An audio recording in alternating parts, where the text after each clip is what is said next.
Diyos na nagdaan sa lahat.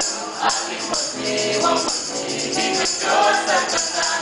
Hallelujah! Okay.